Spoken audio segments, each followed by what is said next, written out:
Sortie de la 34e promotion de l'école militaire interarmes de Koulikoro, baptisée promotion Damien Boiteux, premier officier français tué pendant la lutte contre le terrorisme au Mali.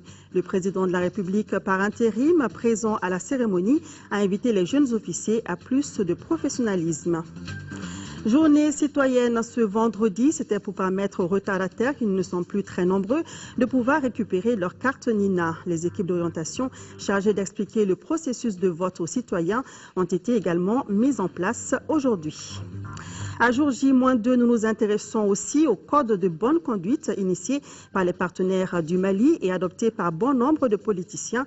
Ce code de bonne conduite a-t-il été respecté pendant la campagne présidentielle? La réponse en fin de journal.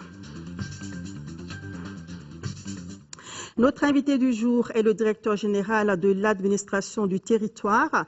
Avec Bassili Koulibaly, il sera question du schéma d'orientation des électeurs dans les centres de vote et de l'avenir de la carte Nina. Madame, Monsieur, bonsoir. Bienvenue dans ce journal à jour J-2. Nous ouvrons cette édition par la série d'audience à la résidence du président de la République par intérim. Dioncouna Traoré a successivement reçu Edem Kodjo, chef de la mission d'observation de l'Union africaine, Aloutine, président de la RADO, Louis Michel, chef de la mission d'observation de l'Union européenne et John Kufor, chef de la mission d'observation de la CEDEAO. Avec toutes les personnalités, les entretiens ont naturellement porté sur la présidentielle de ce dimanche. Le reportage de Mamari Kone.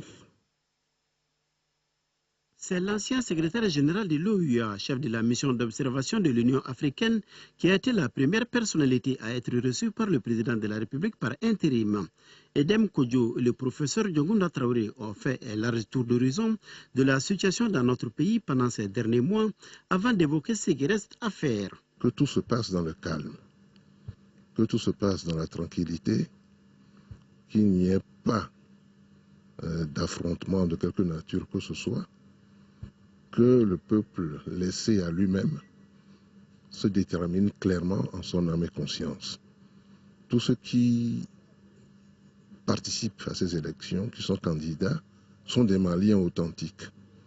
Alors qu'un fils du Mali sorte, nous tous nous le soutiendrons. Que nous soyons avec vous ici au Mali ou à l'extérieur du Mali, nous sommes tous des Africains, nous tous nous lui apporterons notre soutien. Membre de la mission d'observation de la CEDEAO, le président de la RADO est venu rendre une visite de courtoisie au professeur Dioncouna Traoré et partager avec lui quelques préoccupations. Nous avons suivi cette crise depuis le début. Venir quand même le féliciter chaleureusement, parce que les défis auxquels le Mali était confronté étaient des défis énormes. Et lui dire effectivement, en tant que citoyen de l'Afrique de l'Ouest, la crise du Mali est une crise de l'Afrique de l'Ouest au Mali. Il y a tous les ingrédients. Et pour lui dire, nous sommes très concernés par ce qui se passe et que ces élections sont un défi que non seulement le Mali doit vraiment affronter et régler dans la paix. La présidente de la Commission nationale des droits de l'homme a mis cette audience à profit pour remettre une copie du rapport 2012 de la CNDH au président de la République par intérim. Présent à Bamako dans le cadre de l'observation du scrutin de dimanche prochain, au compte de l'Union européenne, Louis Michel a tenu à venir féliciter l'un des artisans du processus électoral au Mali. Il a cru avant tout le monde qu'il fallait être volontariste et qu'il fallait des élections présidentielles rapidement. Et il a dit, et c'est tout à son honneur, il a dit que pour redresser le pays, on ne pouvait pas le faire avec un gouvernement et avec des institutions de la transition.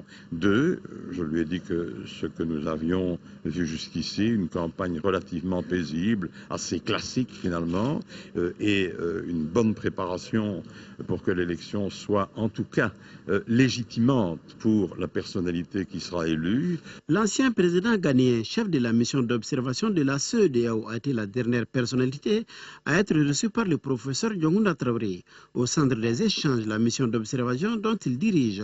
We reviewed the situation generally Nous avons fait le tour des questions, la revue des questions. Il nous a parlé des mesures de sécurité prises par le gouvernement et partagé avec nous toutes les dispositions qui ont été prises. Nous lui avons dit le nombre d'observateurs avec lesquels nous sommes venus, 250, que nous avons déployés. Nous ne nous mêlons pas en l'organisation des élections. Nous sommes là pour observer et nous ferons nos rapports après les élections à la CEDEAO. À en croire les différentes personnalités reçues, tout semble prêt pour une bonne observation de l'élection présidentielle de dimanche prochain. La 34e promotion de l'école militaire interarmes de Koulikoro porte le nom du chef de bataillon Damien Boiteux, premier officier français tué pendant la lutte contre le terrorisme au Mali. Cette promotion est constituée de 46 officiers, dont 8 étrangers venant de 5 pays. Tout comme leurs aînés, la promotion Damien Boiteux s'engage à défendre l'intégrité du Mali. La cérémonie de baptême était présidée par le président de la République par intérim. Dioncouna Traoré a exhorté les jeunes officiers à plus de professionnalisme. Mohamed Diarra et Dembawan sont nos envoyés spéciaux. Le président de la République par intérim arrive au centre d'instruction Boubacar Sarassi pour respecter une tradition bien établie. Présider la cérémonie de sortie de promotion des officiers de l'école militaire interarmes de Koulikoro. Le chef suprême des armées passe en revue les troupes. Le décor planté, les héros du jour se mettent en ordre de bataille. Il s'agit bien de la 34e promotion de l'EMIA. La promotion porte le nom du chef de bataillon Damien Boiteux. Le premier soldat français a trouvé la mort ici en terre malienne. Cette promotion est constituée de 46 officiers, dont 6 personnels féminins et 8 étrangers venant de 5 pays africains. Le moment solennel, c'est tout d'abord la prise des sabres. Elle marque la voie au commandement. Ensuite, la remise des épaulettes qui symbolisent la fin de la vie d'élève officier et l'aptitude à exercer un emploi. L'acte par lequel le jeune officier se met au service de la nation, de la patrie et s'engage pour le succès des armes. La cérémonie de cette année intervient à un moment crucial de notre histoire militaire, puisque, vous le savez, les derniers événements nous ont enseigné combien nous étions insuffisamment préparés face aux nouvelles menaces.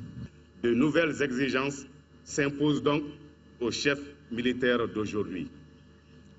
Nous avons besoin, vous l'aurez compris, d'officiers professionnels, disciplinés et capables de prendre des risques. Vous y parviendrez en développant un effort continu au plan personnel, vous préparant aux circonstances difficiles, parfois tragiques, dans lesquelles vous serez amenés à intervenir.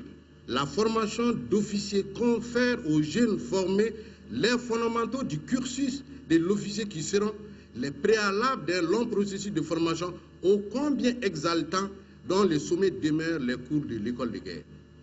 Le chef suprême des armées salue la solidarité africaine. Le président de la République par intérim encourage les jeunes officiers et les exhorte à plus de... C'est une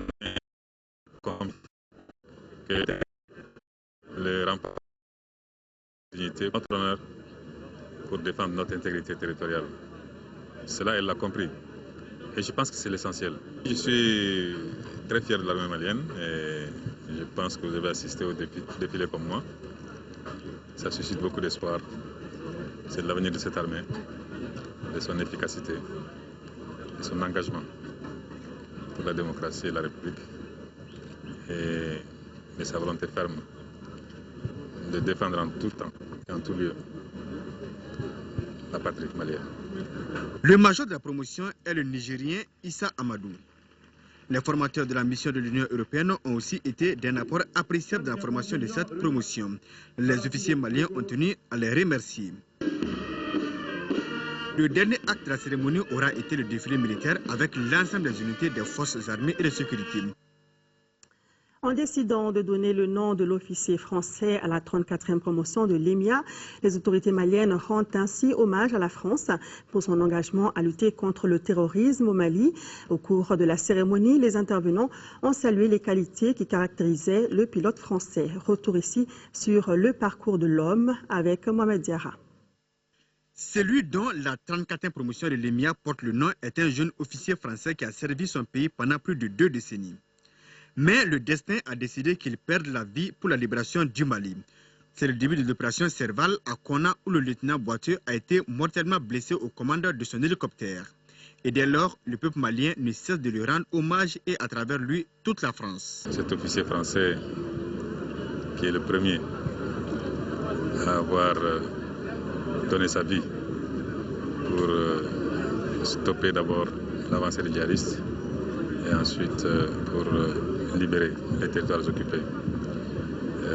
Je pense que ce caractère spécial que revêt cette cérémonie, c'est la solidarité entre les peuples. Durant sa carrière militaire, Damien Boiteux aura impressionné plus d'un. Ce ne sont donc pas les qualificatifs qui manquent pour évoquer son parcours. C'est un jeune sous-officier consciencieux, discipliné et appliqué. Le chef de bataillon Boiteux est mort pour la France, oui, mais tombé pour le Mali. Tombé pour que le Mali libre et laïque puisse continuer d'exister. Tombé dans le combat pour la justice, la liberté, la tolérance, la dignité et la paix.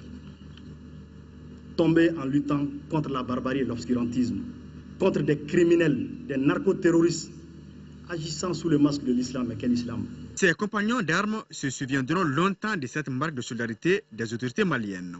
Nous, on est très reconnaissants que son sacrifice soit reconnu par le Mali et par l'armée malienne. C'est vraiment, je pense que ça restera longtemps dans la mémoire de tout le monde. L'exemple de Damien Boiteux doit servir de repère pour les jeunes officiers. Officier de la promotion, chef de bataillon Damien Boiteux, suivez tout simplement l'exemple de votre parrain pour le succès des armes du Mali, voire de l'Afrique, à travers la force en attente. Damien Boiteux a été élevé à la dignité d'officier de l'Ordre national du Mali à titre posthume par le président de la République par intérim. Une distinction décernée il y a quelques mois.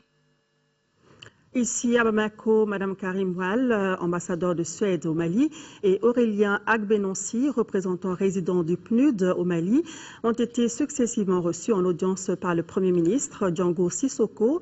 Les entretiens ont porté sur le raffermissement des relations entre la Suède et le Mali et l'appui du système des Nations Unies dans notre pays. Reportage de Nando Dambélé. En fin de mission au Mali, Mme Karen Wall était venue faire ses adieux au chef du gouvernement. On a fait le point un peu de ce qui s'est passé pendant cette période, qui n'était pas tout à fait ce que j'avais imaginé. Je suis venue pour ouvrir une nouvelle ambassade, la première ambassade de Suède, et pour la première fois un ambassadeur résident au Mali, pour approfondir nos relations politiques, bien entendu, mais aussi pour développer notre coopération. Malheureusement, il y a eu les événements de 2012, qui a été une tragédie pour le Mali, qu'on a suivi avec beaucoup de regrets, bien entendu.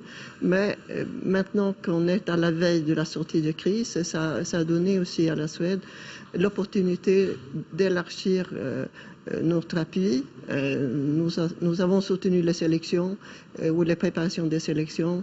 Nous participons à la formation des militaires. Nous allons participer aussi avec un contingent suédois à la MINUSMA. En plus de l'équipe de démineurs, 100 soldats suédois sont attendus à Bamako dans le cadre de la MINUSMA, devant quitter notre pays dans les prochains jours, car elle est appelée à ses nouvelles fonctions en Algérie voisine. Tout comme l'ambassadeur de Suède, le coordonnateur résident et humanitaire des Nations Unies et représentant résident du PNUD au Mali est lui aussi en fin de mission.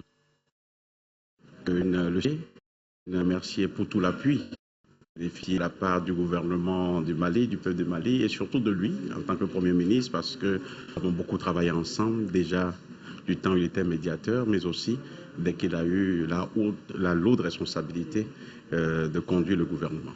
Les grands moments que je retiens de mon passage au Mali, c'est le fait que nous ayons pu, dans une solidarité, dans une convergence d'expérience, convergence d'intelligence, que nous ayons pu difficile, apporter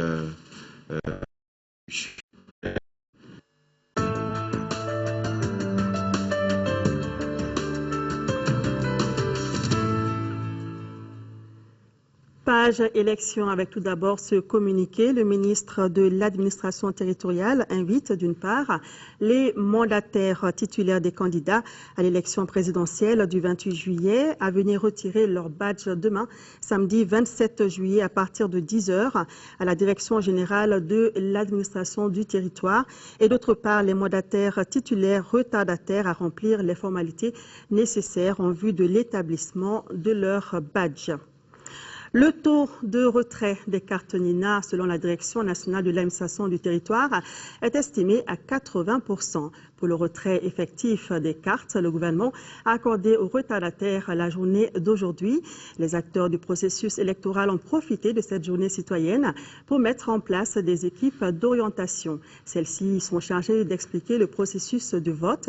Notre équipe de reportage dirigée par Garibou Pérou s'est rendue dans certains centres de retrait du district de Bamako. Suivant le reportage. Le gouvernement a décrété cette journée de vendredi, journée citoyenne.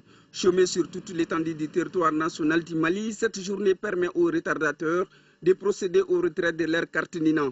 Dans le district de Bamako, cette journée a été mise à profit. Ce matin, de 8 h à 10 h 36, on a donné que 9 cartes. Il nous reste 400 cartes. On trouve vraiment très bien la journée citoyenne, parce que ça permet vraiment à la population vraiment de venir retirer beaucoup de cartes.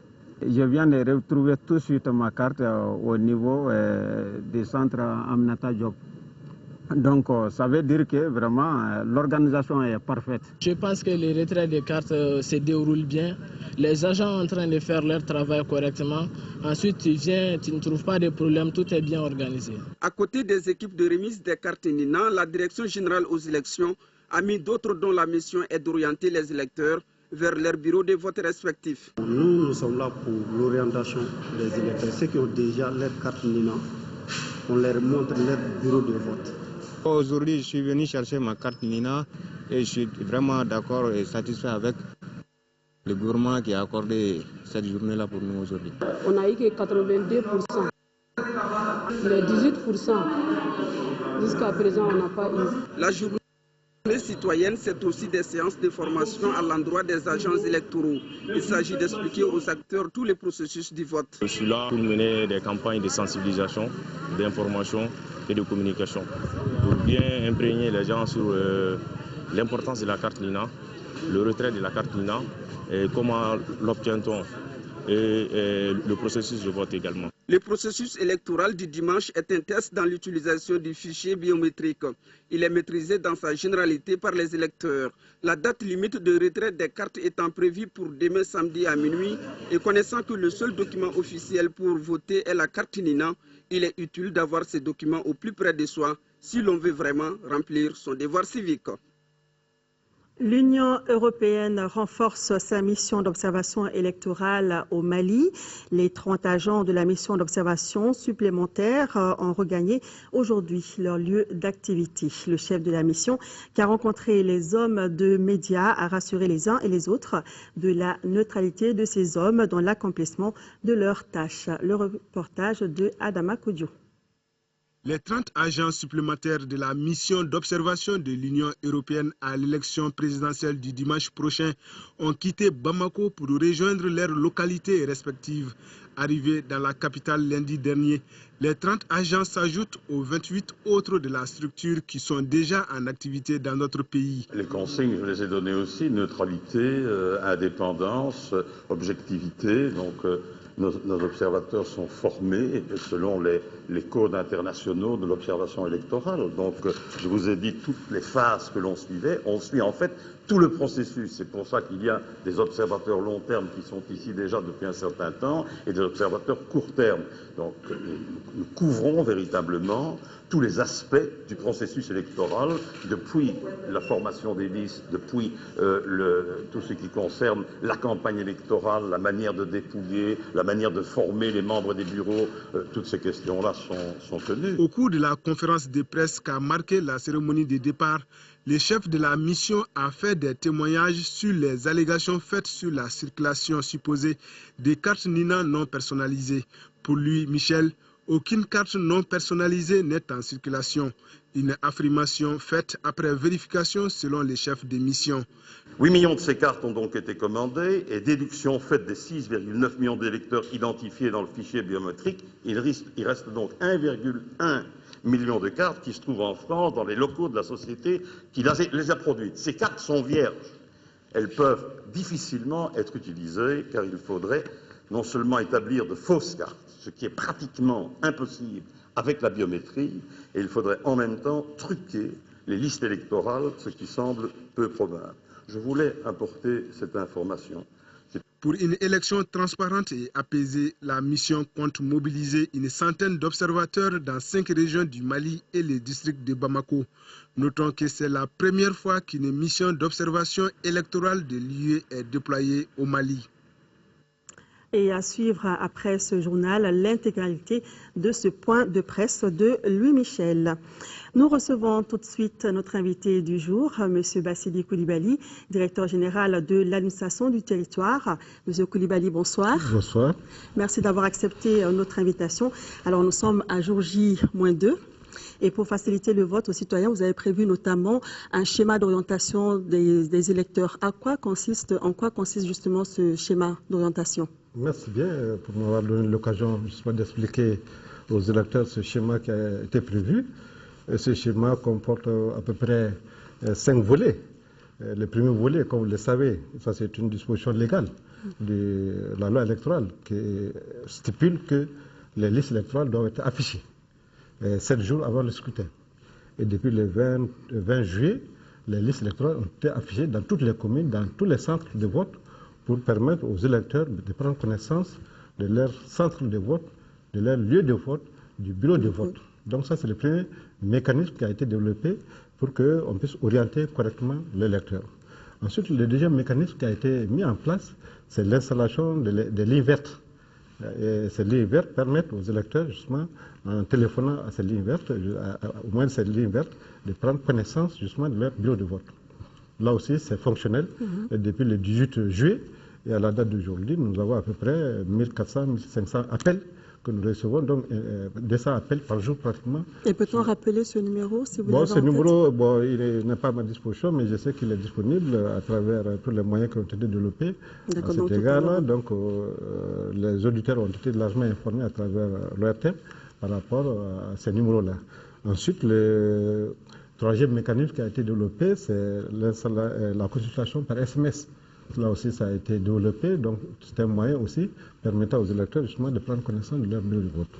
Le quatrième mécanisme qui a été développé, et vous l'avez rapporté tout de suite à travers les reportages, c'est que la DG a mis en place dans pratiquement 30 villes de l'intérieur, y compris Bamako, des techniciens qui sont là pour aider à retrouver leur bureau de vote.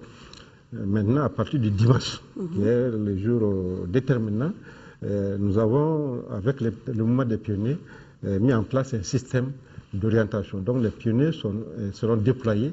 Il y aura à Bamako à peu près 630 pionniers.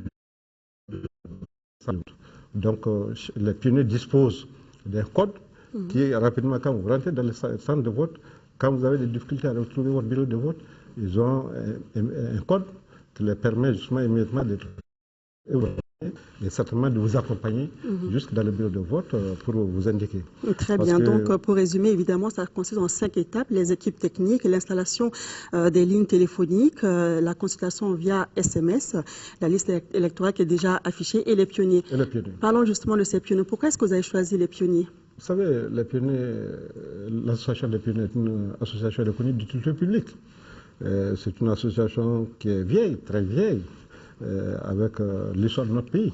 C'est une association qui a une charte, la charte du mouvement pionnier à travers ses lois qui sont connues. C'est un mouvement qui est vraiment apolitique et qui a des valeurs fondées sur l'engagement, des valeurs fondées sur le patriotisme, des valeurs fondées sur le don de soi. Parce qu'à travers même le chant des pionniers, on dit que les pionniers sont prêts à donner son sang pour la patrie. Donc c'est une association d'utilité publique et de ce point de vue, qui est au-dessus de toutes les contingences politiques, parce que depuis 1957 jusqu'à nos jours, c'est une association qui vit. C'est un modèle.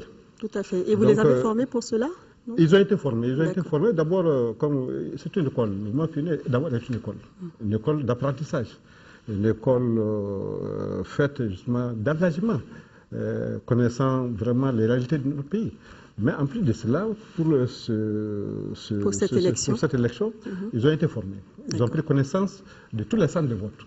Très bien. Et ils ont les 126 centres de vote de Bamako, ils ont pris connaissance de la topographie des bureaux de vote. Et ils ont été formés pour cela. Ils disposent de codes. Et chaque fois qu'un électeur franchit un centre de vote, s'il a des difficultés à retrouver son bureau de vote, immédiatement il s'adresse au pionnier. Le pionnier identifie immédiatement le bureau et l'oriente là-bas. Très bien, merci pour ça. Il peut l'orienter et il y a des signes. Vous connaissez le mois pionnier, il dispose des signes. Ils ont même dans le moment des guides. Donc, en ce moment, c'est une association vraiment qui est apte justement à assumer cette mission. Ce mécanisme est développé à Bamako, mais il est développé aussi dans les centres, dans les principales villes de l'intérieur, c'est-à-dire Ségou, Sigasso, Kaye, Mopti.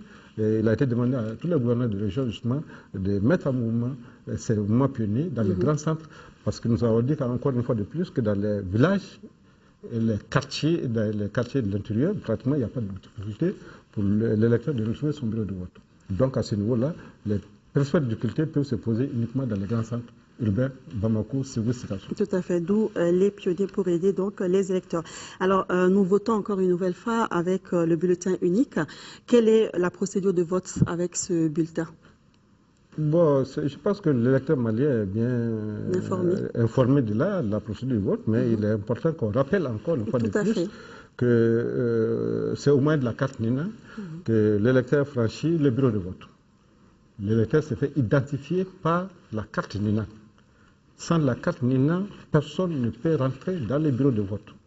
On ne peut pas rentrer ni avec la photocopie d'une carte, on ne peut pas rentrer avec la carte d'une autre personne, uniquement votre propre carte.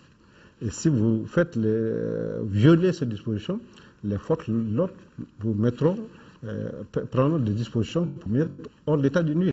Parce que là aussi, il faut que l'on soit clair et net. Personne ne peut franchir le bureau de vote avec la carte NINA d'autrui.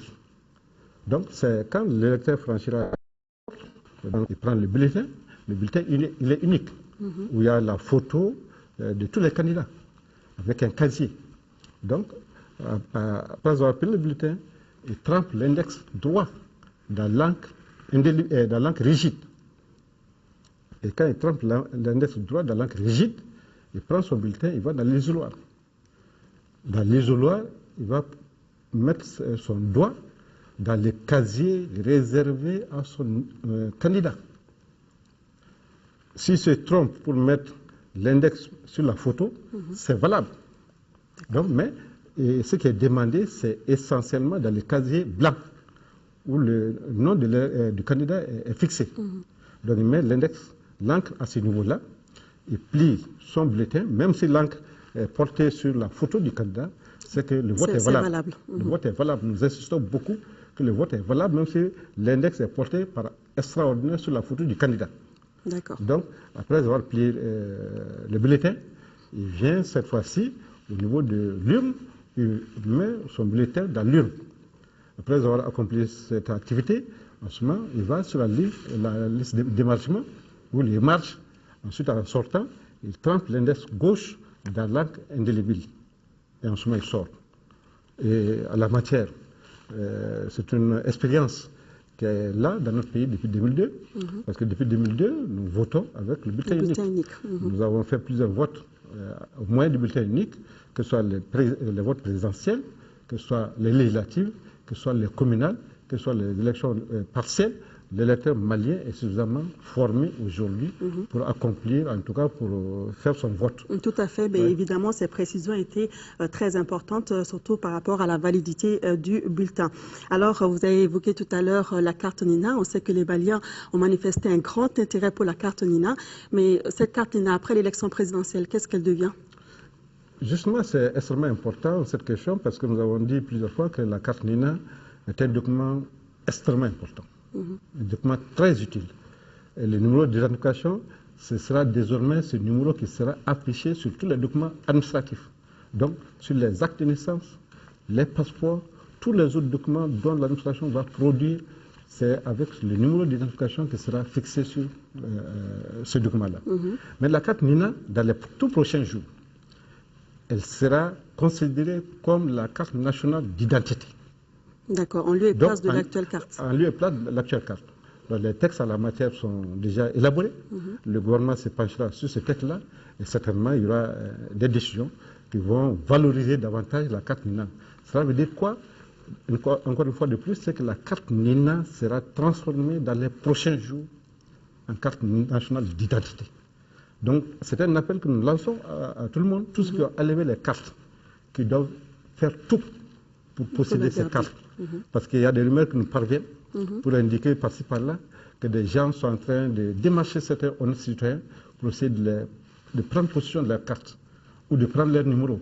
Nous mettons en garde tous ces électeurs qui, de façon inconsciente, se laissent aller. Parce que cette carte, elle sera désormais une carte nationale d'identité. Donc, c'est extrêmement important que les gens gardent par devant eux la carte qu'ils viennent de prendre. Donc, nous souhaitons vivement que l'électeur soit conscient de cela, mais surtout que tous les citoyens disposant de leur carte, qu'ils les gardent par devant eux. La carte n'est pas cessible. Elle n'est pas cessible. C'est un document très important. Il faudrait que, personnel. Il est personnel. Et il faudrait que les gens vraiment prennent soin suffisamment de ça et ne pas donner ça à n'importe qui. Voilà, donc moi je pense que c'était très net. Donc, à beaucoup de... Évidemment, pour ceux qui n'ont pas encore la carte, le recensement va continuer pour leur procurer une carte NINA. C'est bien cela? Bon, ceux qui n'ont pas été enrôlés, bien sûr, le RAVEC est une opération pérenne. C'est qu'après les élections, ils peuvent continuer à aller dans les communes où nous avons le dispositif qui est là pour les permettre de s'enrôler et de produire la carte NINA dans les prochaines semaines ou les prochains mois. Donc, c'est une opération pérenne et ça va continuer. Ça va continuer parce que c'est un système qui est là. Désormais, l'administration malienne utilisera essentiellement les numéros NINA dans le cadre de l'élaboration des documents administratifs. Voilà, en tout cas, merci beaucoup, Monsieur Koulibaly, pour toutes ces précisions qui étaient très importantes pour le citoyen malien. Nous vous remercions d'avoir été sur notre plateau. Merci d'être venu. Et je rappelle que vous êtes le directeur général de l'administration du territoire. Et nous poursuivons cette page élection avec ces deux communiqués. Le gouverneur du district de Bamako porte à la connaissance de l'ensemble des électeurs du district qu'afin de leur faciliter un accès facile à leur bureau de vote. Des agents composés essentiellement de pionniers, on en a parlé il y a juste un instant, seront prédisposés à l'entrée de tous les centres de vote retenus au niveau des 6 communes, ainsi ces agents auront pour tâche d'accueillir et d'orienter les électeurs munis de la carte de vote, seul document valable pour accomplir son devoir citoyen. Et puis, le gouverneur du district de Bamako porte également à la connaissance des agents électoraux, présidents de bureaux de vote et assesseurs opérant dans les communes du district qu'en raison de l'occupation des régisseurs des communes à d'autres tâches, le paiement de la totalité de leur indemnité de formation s'effectuera dans les différents lieux de vote le dimanche 28 juillet.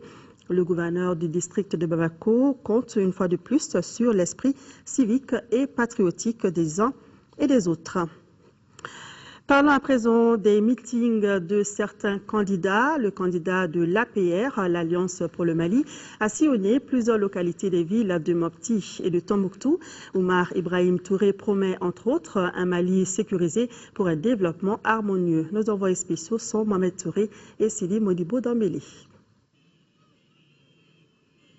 Série de meetings et de rencontres du candidat de l'Alliance pour le Mali APR, Oumar Ibrahim Touré, dans les régions de Mopti et Tombouctou.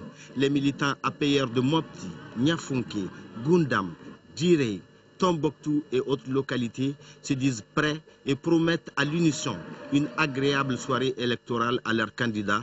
Arrangeant les foules, le candidat dévoile son programme qui, selon lui, se focalise d'abord sur la sécurité, socle de tout développement. Notre ambition, c'est de pouvoir construire une armée dont nous serons fiers. Une armée que nous mettrons au niveau des armées onusiennes pour pouvoir non seulement maintenir l'intégrité du territoire, mais assurer la sécurité des personnes et de leurs biens. Le dialogue inclusif, basé sur nos valeurs de civilisation, dira Oumar Ibrahim Touré, tel doit être le tremplin d'un nouveau Mali où le sourire l'emporte définitivement sur l'épée. En venant ici, j'étais convaincu que j'allais recevoir un accueil exceptionnel et vous l'avez démontré. Merci, d'Irène et d'Irène. Si j'ai décidé de porter notre candidature, parce que je connais les problèmes dont souffre notre pays. Certes, j'ai ma petite expérience et cette expérience me permet de savoir toutes les difficultés que notre pays connaît aujourd'hui, et particulièrement les régions nord du Mali. Le secteur rural, avec plus de 40% dans le PIB du Mali, est une des grandes priorités du candidat. L'éducation, la santé et l'emploi sont au cœur du programme du candidat de l'APR. Nous avions déjà par le passé connu des canaux par lesquels il faut passer pour employer les jeunes. Ces canaux-là vont être renforcés.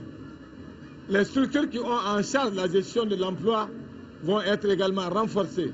Notre priorité va être le renforcement de l'éducation de base. Mais nous n'ignorons pas certainement les autres aspects. Paraphrasant Saint-Exupéry, le candidat Oumar Ibrahim Touré dit ceci à ses militants, je cite, « On ne voit qu'avec le cœur, l'essentiel est invisible à l'œil. » Fin de citation. Vous portez dans vos cœurs, et moi et mon programme. Je vous exhorte donc à une élection sans violence, ni verbale, ni physique. Sortez massivement voter dimanche pour bâtir le Mali de nos rêves, de notre vision commune, dira-t-il. Après la sous-région, la candidate de l'Alliance Château 2013 a achevé sa campagne dans le nord du pays. Partout où elle est passée, Haïdara Aïchata Cissé a tenu à rappeler les raisons de son engagement pour briguer la magistrature suprême dans son pays. Reportage de Ibrahima Traoré.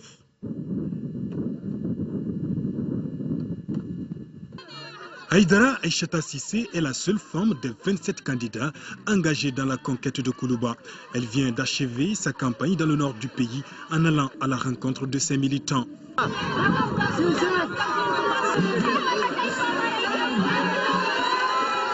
La candidate de l'Alliance Château 2013 s'est rendue presque dans toutes les villes du Nord pour expliquer à l'électorat son programme de développement. Un projet de société axé sur la paix et la sécurité, la promotion de l'emploi, l'éducation, le développement agricole et le développement social. Là où je suis passé, il y a eu un enthousiasme extraordinaire pour m'accueillir. Je pense que les Maliens, ce qui les intéresse aujourd'hui, c'est surtout les projets de société que les candidats portent pour eux. Et ce n'est pas le fait d'être un homme ou d'être une femme. C'est tout simplement le fait d'être un Malien qui a un projet pour ses compatriotes, capable de mettre en œuvre ces projets. Donc je suis très très heureuse de constater que la campagne tire vers sa fin et que les Maliens ont été à la hauteur de la tâche. Que les Maliens ont très bien compris que notre pays a été malade, que notre pays est encore un peu malade, que notre pays a besoin de tous ses fils autour de son chevet pour se relever de façon définitive, comme le dit mon slogan, pour un Mali fort. Le courage ainsi que les valeurs de solidarité et d'entraide qui caractérisent la candidate Château sont salués partout où elle est passée. Son périple l'a conduit également dans la sous-région. Haïdara Aïchata Cissé est allée convaincre ses compatriotes à voter pour elle dans le but de changer très vite le pays. J'exhorte tous les Maliens à voter pour moi. J'exhorte tous les Maliens à voter pour le courage politique. J'exhorte tous les Maliens à voter pour la rupture. J'incarne le courage politique, j'incarne la rupture, je crois que j'en ai montré les preuves. Et si les Maliens veulent que le Mali ne reconnaisse plus le problème qu'il a connu, je leur demande de voter pour moi. Voter pour moi en tant que Malienne qui a un projet pour les Maliens. J'ai parlé souvent de la parité. Si je suis élu président de la République, la parité ne va plus être un rêve au Mali. Je vais tenir compte des compétences des hommes et des femmes qui sont au Mali et des jeunes. Si je suis élu président de la République, je m'occuperai non seulement du Mali, mais des problèmes des Maliens en termes de santé et surtout en termes de communication.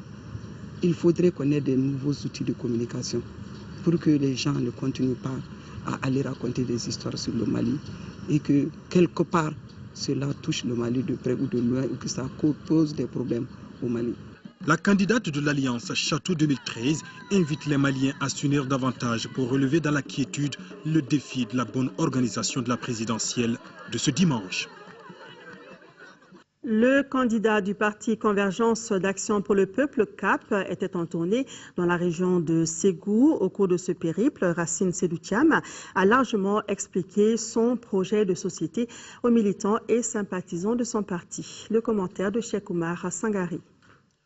Les week-ends derniers, les activités de campagne étaient intenses au sein du parti Convergence d'Action pour le Peuple. En effet, son candidat Racine Seydou Thiam était parti à la rencontre des populations de la 4e région. Objectif, porter son projet de société aux populations de Marakakungo, Fana, Konobougou et Ségou. Partout où il est passé, le candidat et sa délégation ont été accueillis dans une ambiance de grand jour. À Marakakungo, première étape de la visite, les populations ont rassuré le candidat de leur adhésion à son projet de société. La localité de Fana a été la deuxième étape de ce périple. Ici, comme à Marakakungo, ce sont des militants engagés et confiants que Racine Seydou Thiam a rencontrés. L'étape de Fana a été marquée par des visites de courtoisie dans certaines familles. À Barawili, c'est en famille que le candidat, accompagné de son épouse Bintanjai, native de la localité, a été accueilli. Pour l'occasion, la place publique était noire de monde. Le secrétaire général de la Convergence d'Action pour le Peuple, Demba Traoré, a parlé de la vie du parti avant d'exhorter les militants à sortir massivement pour soutenir leurs candidats le jour du vote. Tour à tour, plusieurs membres de la délégation se sont adressés au public. Le candidat Thiam, quant à lui, il a d'abord salué la grande mobilisation de la population de Barawili. Il s'est ensuite adressé à ses militants en ces termes, je cite, « Je constate que tout est prioritaire aujourd'hui au Mali. Je trouve que le Mali est un chantier où tout est à construire ou à refaire. » Fin de citation. Le candidat s'est aussi entretenu avec les populations du village de Zambougou. La tournée s'est achevée par une rencontre avec les membres de la Convergence d'Action pour le Peuple dans la cité de Balanzan. Ont aussi pris part à cette rencontre les représentants des associations et organisations de jeunes qui soutiennent le parti. Partout où il est passé, Racine Seydou Thiam a expliqué aux militants et sympathisants les raisons de sa candidature. Il ambitionne d'offrir à tous les Maliens l'accès aux soins de santé gratuits à travers son projet de couverture sanitaire universelle et création de plusieurs hôpitaux de référence. Aussi, la mécanisation de l'agriculture par des financements conséquents et l'accès à l'eau potable. C'est la ville de Koutiala que le candidat de la Convergence pour le développement du Mali, CODEM, Husseini Guindo, a choisi pour son dernier meeting, une campagne que le candidat juge enrichissante. Le commentaire de Sekou Konaté. C'est dans une ferveur populaire que le candidat de la Convergence pour le développement du Mali, CODEM, a été accueilli à son arrivée dans la capitale de l'or blanc, Koutiala. Beau monde sur le terrain rouge de Koutiala, animé par les cantatrices de la localité. Et c'est là que le candidat Husseini Guindo a décidé de tenir son dernier grand meeting pour boucler une campagne électorale qu'il a appréciée. Je remercie tous les Maliens en réalité qui nous ont fait campagne pour cette élection. Cette campagne n'a fait que renforcer. Cette campagne a montré encore une fois à tous ceux qui croyaient encore que la CODEM était un petit parti. L'occasion était donc bonne pour rappeler quelques éléments clés de sa vision pour le Mali. Une vision qui s'articule autour de la refondation de l'école, de l'armée, de la relance de l'économie pour redonner au Mali ce qui doit être sa place dans le concert des nations. L'atteinte de ces objectifs passe, selon le candidat, par le vote utile. C'est de dire en fait aux Maliens, quelqu'un qui n'a jamais géré, quand il promet quelque chose, je pense que ça peut susciter. Mais quelqu'un qui a déjà géré, qui a eu 10 ans, qui a eu 20 ans, qui a eu 30 ans pour régler l'école, pour régler la santé, pour régler l'agriculture, la société, dire encore aux Maliens, je vous promets l'école, je vous promets la santé, je vous promets l'agriculture, je pense que cela relève du mensonge. C'est pourquoi nous demandons aux Maliens pour le Mali. Un vote utile pour le Mali, c'est un vote qui pourrait engendrer un changement dans la gestion des affaires publiques. C'est pour demander aux Maliens d'éviter de voter le statu quo. Parce que nous savons d'où nous venons. Nous savons les difficultés que nous avons vécues. De nombreux témoignages et messages de soutien sont venus réconforter celui qui se veut le pionnier du tournant générationnel. Et Ousseini Guindo d'inviter à une partie pour marquer le changement selon les candidats de la CODER. Le candidat du PACP, Yes Samake, a réservé son ultime regroupement au mouvement de jeunes pour les jeunes à sa cause. C'était hier sur le terrain des 759 logements de Yirimadio. Le reportage de Alouseni Touré. Pour son dernier meeting de campagne, en décidant d'aller à la rencontre de la jeunesse, il a voulu mettre l'accent sur le rôle que celle-ci devrait jouer en faveur de l'avènement du changement. Pour le candidat du PACP, les Maliens attendent. Mali a besoin du dynamisme de sa jeunesse. On a toujours dit que nous sommes l'avenir de ce pays. L'avenir, c'est aujourd'hui. J'invite les jeunes Maliens à choisir mieux. J'invite les jeunes Maliens ensemble. Désormais, le pouvoir se met au service du peuple malien. Parmi les 26 candidats, en plus de moi-même, je peux garantir qu'aucun des candidats n'a réalisé des projets concrets qui affectent la vie des citoyens maliens autant que Yes Samake. Tous prônent le changement, mais le chemin pour y arriver diffère selon les candidats. Nyankoro Yes Samake a pour sa part déjà montré ses bonnes intentions. Les candidats viennent avec un programme de la jeunesse malienne, la vie de la femme malienne, la vie des familles maliennes. Voilà ce dont on a besoin aujourd'hui. Les promesses n'ont pas été tenues. Les promesses ne seront pas tenues. Celui qui a déjà fait pour ce pays le fera. Celui qui a abusé de ce pays, s'il en a les moyens, il en abusera encore. Le moment est venu que l'on peut appeler le moment malien. Ce moment malien soutenu par des amis comme Milmo. Ce moment malien soutenu par la jeunesse malienne. Ce moment permettra au Mali de se lever sur ses 53 ans et devenir une nation forte. Pour le Mali de se lever des cendres de la tragédie que nous venons de connaître. Pour devenir une nation forte, une nation qui s'occupe de ses enfants, une nation qui a de l'autorité, mais une nation qui s'impose sur la scène politique nationale et internationale. Il faut en finir avec les discours et poser des actes. Le candidat du PACP est un homme engagé et volontaire. Aujourd'hui, les théories ne marchent plus. Pour l'école, je l'ai dit, je suis le seul à nourrir l'idée qu'il faut une université dans la région du Mali. Je suis de ceux qui pensent le plus permettre au drainage de tous les cerveaux vers Bamako. Les autres régions en ont besoin. Je suis le seul qui pense que le financement direct et individuel de l'éducation est de mise au Mali. Les universités ne sont plus redevables au peuple malien. Les universités ne donnent plus de résultats alors se reprocher aux populations. Et cela, je le dis, je l'ai déjà fait en construisant 16 écoles, en les rapprochant aux jeunes filles maliennes, en faisant en sorte que la disparité entre les filles et les garçons se réduisent. À l'instar de ces jeunes qui, au bout d'un long match de football, savourent leur victoire, Nyankoro Yes Samake aura travaillé dur jusqu'à la dernière minute. Verdict dans les urnes ce dimanche 28 juillet. Le Parti citoyen pour le renouveau PCR a organisé son meeting à Nyono. Ousmane Ben Fana Traoré a expliqué aux militants son projet de société. Le commentaire est de Garibou Pérou.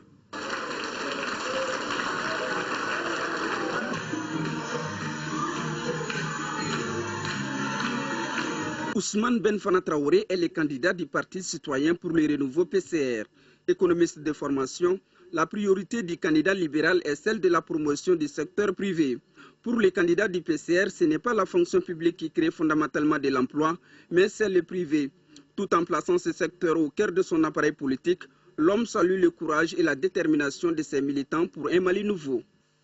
Le lieu ici, à Nyono, de remercier l'ensemble des militantes et militants de la section du Parti citoyen pour le renouveau de Nyono, ils se sont mobilisés comme un seul homme. Ils sont en train de sillonner partout, de tout donner dans cette bataille pour que nous gagnions ces élections. Je les remercie. C'est le lieu ici de dire à tous ceux qui m'ont soutenu, à tous ceux qui se sont mobilisés pour moi, que je les remercie. Je lance également un appel à mes promotionnaires, à ma famille, à mes amis, à tous ceux qui me connaissent, à l'ensemble des Maliens, de voter pour moi. Les réformes profondes sont nécessaires pour la mise en place des institutions solides. Pour ce faire, Ousmane Ben Fana Traoré reste convaincu que l'amour et le patriotisme, quelqu'un nécessaire. Je suis candidat parce que j'aime mon pays. Le pouvoir appartient à Dieu. Il le donne à qui il veut, quand il veut, où il veut. Au cours de cette tournée, les militants libéraux ont accordé leur soutien à Ousmane Ben Fana Traoré. Le programme du Parti citoyen pour le renouveau PCR est basé essentiellement sur l'amélioration des conditions de vie sociale, l'équilibre entre les régions du pays et la garantie des services de base. La mise en place d'un grand ministère du développement social pour lutter contre la pauvreté et la marginalisation, sans oublier les secteurs de la santé et de l'économie. Le programme d'urgence pour sauver l'école malienne et la lutte contre toute forme de corruption, les chômages sont au cœur du projet de société des candidats. Le candidat du RPDM, Rassemblement pour le développement du Mali, était jeudi à Ségou, dans la capitale des Balanzans. Cheikh Modibo Diarra a tenu un meeting pour expliquer à ses militants et sympathisants son ambition pour le Mali. Le reportage de Kandé Silla. Le CAP, le palais présidentiel de Koulouba, c'est pour expliquer cet objectif majeur que le candidat du Rassemblement pour le développement du Mali, Cheikh Modibo Diarra, a rencontré au stade municipal de Ségou ses militants et sympathisants venus de l'ensemble des 7 cercles de la région et d'ailleurs. Enfant du terroir, selon l'astrophysicien malien et non moins ancien Premier ministre de la transition en cours, le Mali est riche de son sous-sol et des hommes. Ce qui manque, c'est un guide éclairé pragmatique. La vision de Cheikh Modibo Diarra est de bâtir une société égalitaire à travers des secteurs fiables et viables comme l'agriculture. Je veux créer une armée formidable qui va assurer la sécurité de tous les citoyens et l'intégrité du territoire en permanence. Et dans ce climat apaisé maintenant, inviter mes compatriotes à travailler d'arrache-pied en comptant d'abord sur nos propres ressources, où toute aide qui viendrait de l'extérieur ne serait qu'un appoint dont le manque, n'est-ce pas, ne tarderait pas nos projets, à mettre en chantier des projets pour pouvoir maintenant donner la sécurité alimentaire à tous nos concitoyens, nous assurer que nos concitoyens ont accès à des soins de santé, mais mieux que ça, que la prévention des maladies, une politique, n'est-ce pas, publique de santé, axée sur la prévention, surtout en ce qui concerne les maladies chroniques telles que le diabète et la tension, ce qu'on appelle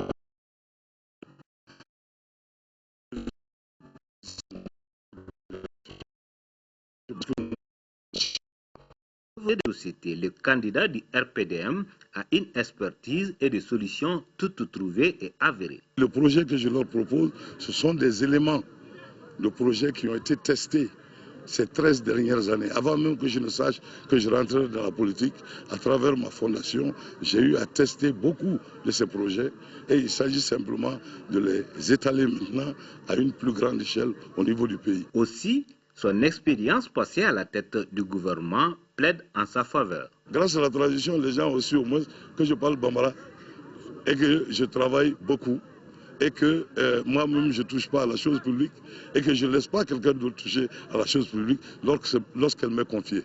Ne serait-ce que ça c'est déjà un pas en avant. Maintenant, mon projet de société est là, il est très très détaillé, les gens peuvent le regarder et voir qu'il est monté de façon à ce que cela ne puisse pas échouer du tout. Cet espace de communion a été une occasion pour les militants et sympathisants du RPDM de témoigner toute leur confiance à leur candidat pour le rendez-vous de dimanche prochain. Meeting du parti Sadi à Kolondiéba hier. Dr Oumar Mariko ambitionne de moderniser l'agriculture, de relire les contrats miniers et de consolider la paix. Envoyés spéciaux à Kolondiéba, Toumani Diabaté et Moïse Traoré.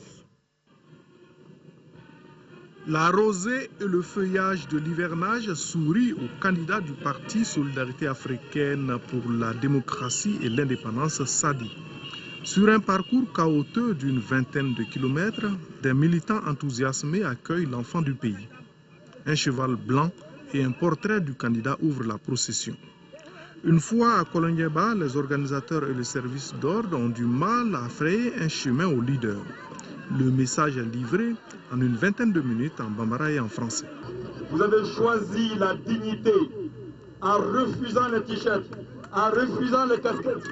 Vous devez le matérialiser le 28 juillet par une sortie massive pour choisir le candidat qui a choisi d'être avec le peuple. Pour que l'agriculture de notre pays abandonne enfin les instruments rudimentaires de la boue. Pour qu'enfin notre pays puisse faire en sorte qu'il y ait une maîtrise totale de l'eau, avec le développement, la diffusion des semences qui ont été élaborées, mieux élaborées par nos différents instituts de recherche. L'orateur déplore l'égoïsme au sein de la classe politique où on se déchire pour des postes ministériels, mais jamais pour l'implantation d'une usine par exemple. Oumar Mariko entend procéder à la relecture des contrats miniers. Les localités qui reçoivent des usines doivent être les premières à en tirer des bénéfices. Une fois au pouvoir, la figure du mouvement démocratique s'attellera à l'instauration d'une paix véritable. Une fois au pouvoir, nous sommes prêts, nous l'avons déjà fait avant d'être au pouvoir, à entamer un dialogue dans les limites des frontières maliennes avec tous ceux qui réclament du Mali, mais qui contestent le système politique qui nous a tous appauvris et qui nous a mis en conflit les uns contre les autres. Et c'est pour cette raison que je cite des mouvements comme le Haut Conseil de l'Azawad. Oui, je cite aussi le mouvement comme le mouvement Gandakoy. Je cite le mouvement Gandaïzo. Oui, je cite aussi le mouvement FLN. Je cite tous ces mouvements-là pour qu'ensemble, nous puissions, sans aucune peur,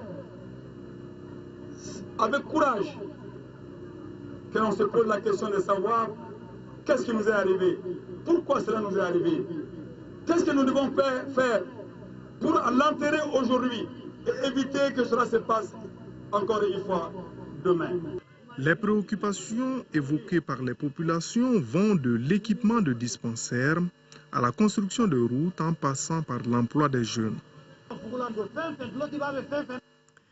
Le candidat de l'Union pour la République et la démocratie URD, Soumaïla Cissé, a mené hier une caravane à travers le district de Bamako, une manifestation qui s'est achevée par un rassemblement des militants du parti sur l'avenue du Mali dans la zone ACI 2000. Le reportage de Soumaïla Berté.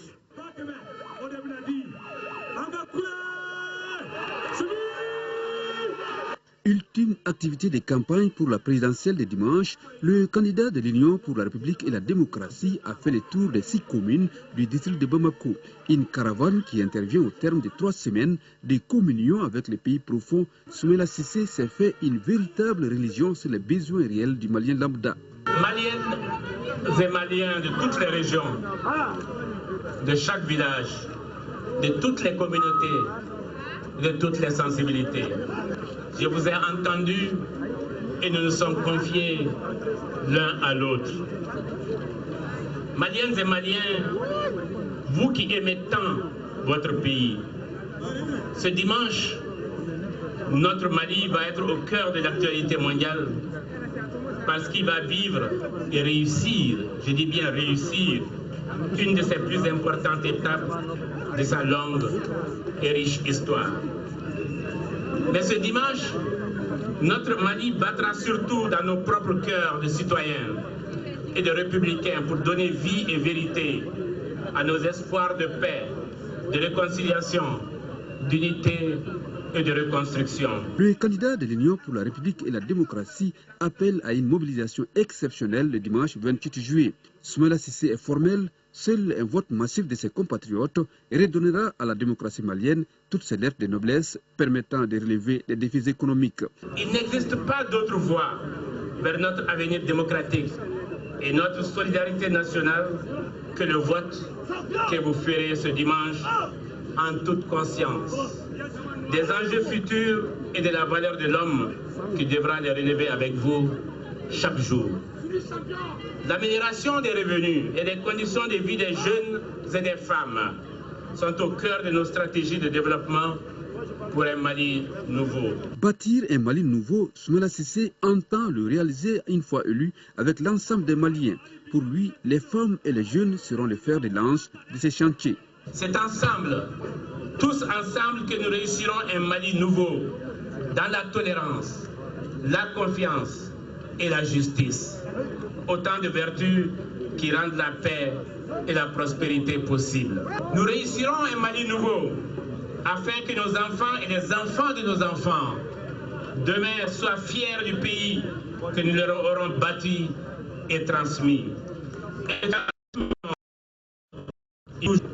Paix à cette maison. Le candidat de l'URD a enfin rendu un hommage des plus vibrants aux forces armées et de sécurité du Mali pour leur courage, aux notabilités de toutes les villes et campagnes du Mali qui l'ont adopté lors de cette campagne électorale.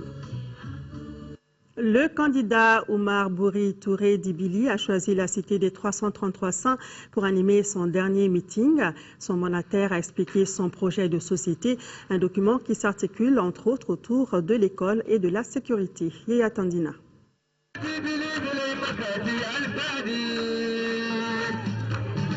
Ils sont sortis massivement, les amis et sympathisants du candidat indépendant Oumar Bouri Touré Dibili. L'absence de l'intéressé sur les lieux n'a rien entaché la détermination de ses supporters politiques. Pour M. Bili, en décidant d'être candidat à l'élection présidentielle, le natif de la région de Tombouctou, précisément de Goundam, a une seule ambition, bâtir un Mali nouveau. Selon son mandataire, pour concrétiser cette ambition, le candidat s'est fixé 5 objectifs prioritaires qui constituent le pilier de son projet de société. Remettre sans délai le Mali au travail. 2. Bâtir un État fort et un État juste. 3. Refaire de l'école un lieu de formation du citoyen. 4. Et un lieu privilégié d'acquisition du savoir. 4. Assurer la sécurité des Maliens de l'intérieur et de l'extérieur. 5. Réaliser une véritable révolution agraire. Comme c'est le suffrage dont il sera question, nous venons le chercher auprès de vous, avec toute la courtoisie que cela requiert. C'est pour tout ce qui précède que nous vous demandons de nous faire confiance et de nous accorder votre suffrage en votant massivement Oumar Bouri Touré Dibili. Dans moins de 3 jours, le peuple malien portera son choix sur l'homme qui aura la charge de conduire sa destinée. Pour les jeunes du groupement d'action démocratique, Oumar Bouri Touré est celui qui peut assurer à notre pays la stabilité dont il a besoin. Au moment où le Mali est dans une période critique, au moment où le Mali a plus besoin de vous, au moment où le Mali a besoin vraiment d'une personne idéale pour pouvoir faire avancer le pays, pour pouvoir relancer l'économie du pays, également faire relever le pays sur ses 2 pieds. Ici, les artistes sont également acquis à la cause de Bili pour le voir un jour à Koulouba et ces derniers sont prêts à le soutenir et à le servir.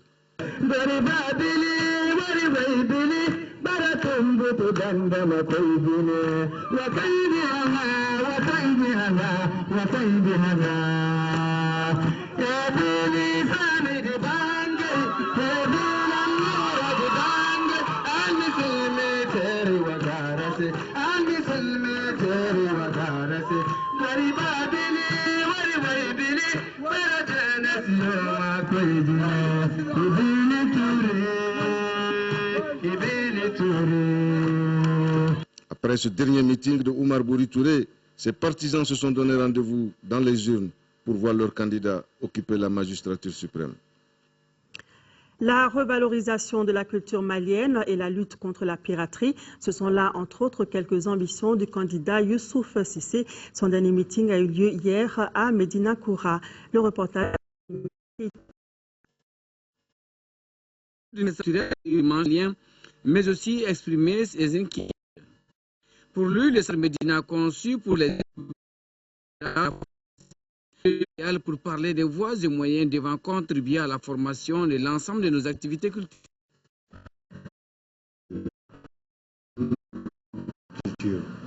Il est grand temps qu'on fasse apprendre aux enfants ce qu'a été notre culture. Et nous sommes issus de fiers guerriers, de bâtisseurs de routes de notre pays, peut se baser sur l'industrie culturelle. L'industrie culturelle a fait le développement de beaucoup de pays. Les Indiens, même les Américains, l'industrie cinématographique rapporte de l'argent. M. Sissé abonde dans le même sens que le gouvernement de transition qui vient d'adopter en Conseil des ministres la politique culturelle du Mali. La réussite de cette politique, estime le candidat, est liée à la lutte commune contre la piraterie. Nous pouvons, à partir de nos légendes, concurrencer, pourquoi pas, les mangas japonais. Et ça ne fait pas des millions de francs CFA, ça fera des milliards de dollars. Parce qu'actuellement, d'une manière générale, les gens sont en manque d'inspiration. Nous, on n'a même pas commencé. Je suis étonné qu'on n'ait pas produit de grands films concernant Sundiata, concernant Babemba, etc. etc. À l'instar des films qu'on nous a fait voir quand on était jeunes, tels que le SIG, Bénir et autres. Un État a les moyens de faire ça. Donc si on vient d'adopter la politique culturelle, je suis sûr que c'est une bonne chose pour les artistes. Le futur président, affirme le candidat indépendant, doit travailler avec dévouement pour sa patrie. Il faut qu'on arrête les piratages. Quelqu'un qui pirate une œuvre d'art empêche l'artiste de vivre. Et il n'est pas loin du voleur de grands chemins qui fracasse la tête des gens pour pouvoir avoir les Jakarta et vendre à bas prix. C'est la même chose. Il faudrait que nous aussi, qu'on soit un tout petit peu à la hauteur, que l'on suive le mouvement général de lutte contre la piraterie, parce qu'il est multiforme. Il y a des textes qui protègent les artistes. Chaque édifice qui reçoit la visite du public, même les hôpitaux, doit en principe avoir des œuvres d'art d'artistes africains. Ce pays jadis de culture doit œuvrer pour que les traditions léguées par nos ancêtres ne soient pas un triste souvenir, a conclu le candidat. Youssouf Sissé entend mener la lutte contre l'extinction progressive de nos valeurs culturelles dès qu'il sera élu président de la République du Mali. La campagne présidentielle prend fin ce soir à 0h. À cette occasion, le président de la Commission électorale nationale indépendante s'adresse aux candidats en lice. Ses propos portent sur le respect strict de cette échéance par les candidats et leurs militants. Mamadou Diamoutani est au micro de Aloussene Touré. Le samedi 6 juillet 2013, je me suis permis de m'adresser à vous au nom de la Commission électorale nationale indépendante, CENI, à l'occasion de l'ouverture de la campagne électorale pour, d'une part, vous féliciter pour la validation de votre candidature à l'élection du président de la République par la Cour constitutionnelle et pour vous appeler à une campagne civilisée, d'autre part. Aujourd'hui, à quelques heures de la clôture de la campagne électorale, je voudrais vous exprimer toute la gratitude de la Commission électorale nationale indépendante pour avoir entendu son appel. En effet, vous avez su mener pendant 21 jours une campagne empreinte de respect mutuel. Madame et Messieurs les candidats, conformément à la loi électorale, la campagne électorale pour le scrutin du 28 juillet 2013 prend fin ce vendredi 28 juillet 2013 à minuit. Elle espère que, comme vous, vos militants et sympathisants respecteront également cette disposition. La Commission électorale nationale indépendante pour l'élection du 28 juillet 2013 a accrédité 5 790 observateurs électoraux, 3 700 agents de dont 1886 internationaux. Elle ne ménagera aucun effort pour que cette élection soit la plus transparente possible. Elle compte également sur vous et sur l'ensemble des électeurs pour faire du vote du 28 juillet 2013 une véritable occasion de sortie de crise. Je vous souhaite bonne chance. Que Dieu bénisse le Mali. Je vous remercie pour votre attention. Les observateurs de la francophonie peaufinent leur préparation en vue de superviser l'élection de dimanche. En plus des milliers d'observateurs locaux formés, une délégation de 26 membres sera sur le terrain un peu partout au Mali. Pour plus de détails, écoutons le chef de la délégation de la francophonie, Hamidou Ould Abdallah, est au micro de Abdul Karim Kaba. Pour tous les membres de la francophonie, ils ont hâte de voir le Mali stable, de voir le Mali revenir dans l'organisation de nouveau pour retrouver sa place, la place qui a permis d'avoir la déclaration de Bamako qui est à l'origine du programme de la démocratisation de tout ce que fait la francophonie. Quel appel avez-vous lancé à l'endroit des Maliens pour qu'ils puissent accepter le résultat des urnes?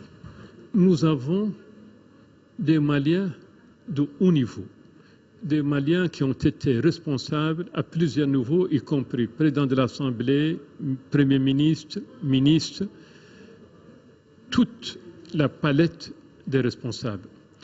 Ces Maliens, par patriotisme, ont accepté d'être candidats à l'élection présidentielle. Ils ont dépensé beaucoup d'argent, beaucoup de temps, beaucoup d'énergie. Je n'ai pas de doute, connaissant leur patriotisme, qu'ils vont jouer le jeu jusqu'au bout. L'élection sera difficile, parce que les conditions actuelles sont difficiles, mais l'essentiel pour nous est que leur engagement pour la campagne se transforme en engagement pour la reconstruction et la réconciliation du Mali. Le retour du Mali dans la CEDEAO, dans les cercles de l'OMVS et le retour à la francophonie. Le Mali le peut, le Mali va le faire. Et je suis convaincu aussi que les Maliens sont des gens de parole. Les initiatives ne manquent pas pour inciter les électeurs à participer massivement au vote de dimanche. Ainsi, pour CAI, CRI 2002 a confectionné des pictogrammes pour sensibiliser les Maliens sur les opérations de vote. Son président, Dr Abdoulaye Sall, a remis ce vendredi matin des pictogrammes à tous les acteurs. La correspondance de Siaka Konaté. Des images pour expliquer à nos compatriotes, et surtout ceux analphabètes, le processus électoral du retrait de la carte NINA au vote en passant par l'identification du centre et du bureau de vote. Voilà l'initiative citoyenne du Cercle de réflexion et d'information pour la consolidation de la démocratie CRI 2002, une initiative qui vise à rehausser le taux de participation à l'élection présidentielle de dimanche prochain et aux autres scrutins à venir. Pour mieux diffuser ces images, CRI 2002 a choisi comme partenaires les chefs de quartier, les autorités traditionnelles, les leaders religieux et notables de la région de CAI. À travers les images, on peut mieux leur faire comprendre le processus et les procédures électoraux, comment enlever sa carte NINA, et le jour du vote, comment aller à son centre de vote, le bureau de vote, quand vous rentrez, quelles sont les différentes étapes, tout cela en images. À travers ces images, CRI 2002 sensibilise également nos compatriotes sur les concepts de vote et de représentation utiles. L'implication des chefs de quartier, des autorités traditionnelles, des leaders religieux et des notables a déjà porté fruit pour ce qui concerne les retraits des cartes NINA. Le directeur de cabinet du gouverneur Kamankane, tout comme les présidents de CRI 2002, ont profité de l'occasion pour expliquer à l'assistance comment choisir un candidat sur les bulletins uniques. On retient essentiellement que l'on doit apposer l'empreinte digitale dans la cage comportant le nom du candidat. Le coordinateur des chefs de quartier Moussa Tangara a salué cette initiative de CRI 2002 avant d'engager les chefs de quartier, les chefs traditionnels, leaders religieux et notables à s'investir pour que la région de CAI ait le plus fort taux de participation. En deuxième région, c'est dans le cercle de Dioïla que le gouverneur de Koulikoro a bouclé sa visite de supervision du processus électoral. Le taux de retrait des cartes Nina à Dioïla est estimé à 84%. C'est de Traoré. Cette dernière étape du périple du chef de l'exécutif régional a permis aux autorités de Dioïla de mesurer une fois de plus la portée du scrutin du 28 juillet aux yeux de l'opinion nationale et internationale. Le gouverneur a d'abord constaté à Marakakongo, Fana et Dioïla la disponibilité des équipes de remise des cartes Nina, échangé avec les acteurs locaux et enfin vérifié à tous les niveaux l'affichage des listes électorales biométriques. Avec les membres de la commission de concertation, le préfet du cercle de Dioïla a fait un bref exposé sur l'état des préparatifs dans son cercle. Au jour d'aujourd'hui, la quasi-totalité du matériel est reçu au niveau cercle. Le matériel lourd a été déjà mis, évacué sur le terrain. Le processus d'acheminement du matériel suit son cours normalement, conformément au chronogramme que nous avons établi. À Dioïla, 187 042 électeurs potentiels sont déjà identifiés pour 609 bureaux de vote. Les agents électoraux sont tous formés et le taux de retrait des cartes Nina dépasse les 84%. Un motif de satisfaction pour les visiteurs. Un constat de satisfaction en termes d'organisation, en termes de formation des agents électoraux, en termes de mise en place des documents et du matériel électoral. En termes aussi de convivialité. Et aujourd'hui, nous pensons que le travail qui a été fait est de nature à augurer de bonnes élections crédibles. On a un bon taux de distribution des cartes Nina. La mobilisation des électeurs sera également à la hauteur pour qu'on puisse avoir un bon taux de participation. Partout où la mission a passé, le gouverneur Alain Tessougé a invité les acteurs locaux de transformer le vote du dimanche en une fête nationale.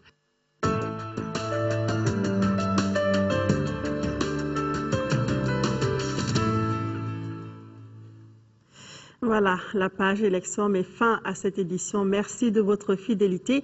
Demain, retrouvez